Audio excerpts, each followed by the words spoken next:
নমস্কার বন্ধুরা, তো অন্নপূর্ণা ভান্ডারে অনলাইনে আবেদন করার সময় দেখতে পাচ্ছেন এখানে এপিক কার্ড মানে ভোটার কার্ড বা আধার কার্ড যে কোনো ডকুমেন্ট কিন্তু এখানে আপলোড করতে বলছে 50 কেবি থেকে 200 কেবির মধ্যে, জেপিজি, পিএনজি, পিডিএফ বা জেপিইজি ফরম্যাটে। ঠিক আছে, তো একটি পেজের মধ্যে কিন্তু দেখতে পাচ্ছেন বোথ সাইড, সামনে এবং পেছনে। আপনাদেরকে এটা দেখানোর জন্য জাস্ট আমি এটা স্ক্যান করেছি।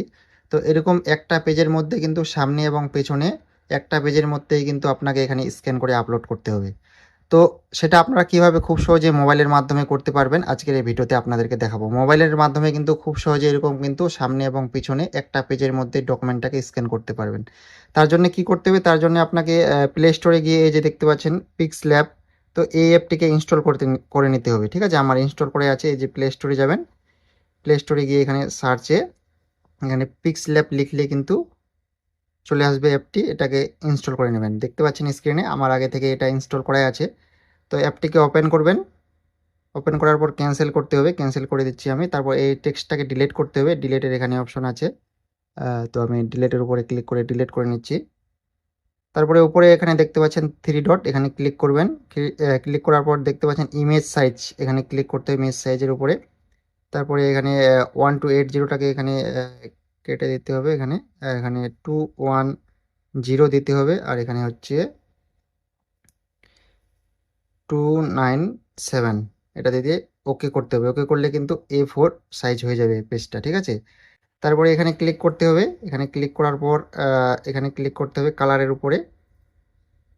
কালার তারপরে কালার সিলেক্ট করে নিয়ে এখানে হোয়াইট করতে হবে, তাহলে কিন্তু পেজটা হোয়াইট হয়ে যাবে। তো A4 সাইজের কিন্তু পেজটা হয়ে গেছে।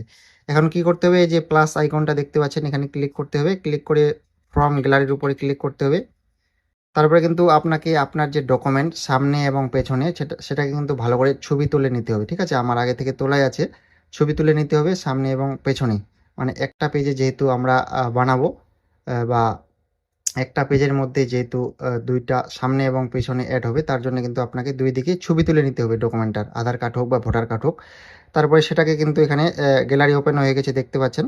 তো যেখানে ছবিটা আছে তার উপরে ক্লিক করে ওকে করতে হবে। ওকে করলে কিন্তু ইচ্ছামতো এখানে ছবির সাইজটাকে ক্রপ করে নিতে পারবেন যেখান থেকে আপনি দিবেন। ঠিক আছে, আমি দেখাচ্ছি আপনাদেরকে। এইভাবে দিয়ে এই যে এখানে টিক, এখানে ওকে করতে হবে, টিক করতে হবে। এখানে কিন্তু ইচ্ছামতো এখন এটা এই সাইজটাকে কমা বাড়া করা যাবে। ঠিক আছে, তো জাস্ট আপনাদেরকে দেখানোর জন্যই কিন্তু আমি করছি। তো সামনে সামনে যদি হয়ে যায় এরকম, তাহলে আবার পেছনেরটা এখানে অ্যাড করার জন্য প্লাস আইকনে আবার ক্লিক করতে হবে। তারপরে ফ্রম গ্যালারির উপরে ক্লিক করতে হবে, দেখতে পাচ্ছেন ফ্রম গ্যালারি। তো আবার ফ্রম গ্যালারির উপরে ক্লিক করলে কিন্তু আবার গ্যালারিটা ওপেন হয়ে যাবে। ঠিক আছে, তো আমি ওপেন করছি। তারপরে পেছনেরটাকে এখানে অ্যাড করতে হবে। অ্যাড করার পরে আবার এখানে যদি বড় সাইজে আপনার ছবিটা তোলা থাকে তাহলে কিন্তু ক্রপ করে নিতে পারবেন। আমি ক্রপ করে নিচ্ছি।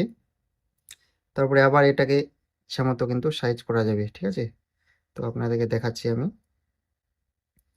এভাবে কিন্তু ইচ্ছামতো সাইজ করে আপনারা এখানে ইচ্ছামতো এটাকে বসাতে পারবেন, ইচ্ছামতো ছোট বড় করা যাবে। ঠিক আছে, তো এভাবে বসা হয়ে গেলে সামনে এবং পেছনে যদি বসা হয়ে যায়, তারপরে উপরে 3 ডটের উপরে দেখতে পাচ্ছেন এখানে ক্লিক করতে হবে। 3 ডটের উপরে এক্সপোর্ট ইমেজের উপরে ক্লিক করতে হবে। দেখতে পাচ্ছেন এখানে জেপিজি ফরম্যাট আছে। তো এখানে কিন্তু এখানে পিএনজি করা যাবে, দুইটি অপশন আছে জেপিজি এবং পিএনজি। আমি পিএনজি করছি। তারপরে কাস্টম এখানে ক্লিক করতে হবে। কাস্টমের উপরে এখানে ক্লিক করার পর দেখতে পাচ্ছেন আলট্রার একটি অপশন আছে, এখানে আলট্রা করতে হবে, তাহলে কিন্তু ছবির কোয়ালিটি একদম হাই কোয়ালিটি হবে।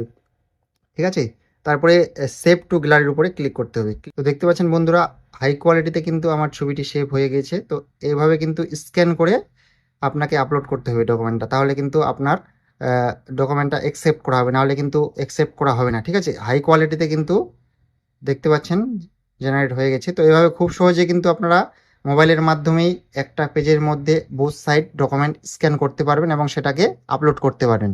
তো ভিডিওটা ভালো লাগলে ভিডিওটার মধ্যে একটা করে লাইক করবেন, চ্যানেলটিকে সাবস্ক্রাইব না করলে সাবস্ক্রাইব করে পাশের বেল আইকনে ক্লিক করে রাখবেন পরবর্তী নতুন ভিডিওর নোটিফিকেশন সবার আগে পাওয়ার জন্যই।